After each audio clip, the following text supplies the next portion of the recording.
खेळले असतात तर ओळखायचे दादा तुम्हाला या 5 गोट्यात, तर तुम्हाला 3 चान्स मिळणार आहे. ठीक आहे. गेम ऑफ गोट्यामध्ये तुमचं स्वागत आहे मित्रांनो. भाऊला एक गिफ्ट फ्री भेटणार आहे. आपण जी पेप्सिको कंपनीपाशी नोट ठेवली होती ती त्यांना भेटली होती. माझ्या हातात या तुम्ही पाहू शकता 5 गोट्यात. ह्या 5 गोट्यात मी अशा खेळणार आहे. लहानपणी तुम्ही गेम खेळले असतात तर ओळखायचे दादा तुम्हाला या 5 गोट्यात, तर तुम्हाला 3 चान्स मिळणार आहे. ठीक आहे. तुम्ही ओळखायचं किती गोट्यात, तर किती 2. एक एक चान्स गेलेला आहे मित्रांनो. आता बघा या 5चं आणखी किती 2.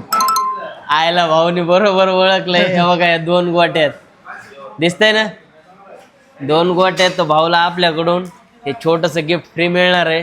तर 100% हॉटेल बोलून टाकरीला भेट द्या. भाऊ जेवणाची क्वालिटी कशी वाटली? जेवणाची क्वालिटी 1 नंबर होती. 100% एकदा भेट द्या. आणि अशात नवनवीन आपण काय नोटा बिटा ठेवतच असतो, ज्याला सापडेल त्याला एक गोट्याचा खेळ.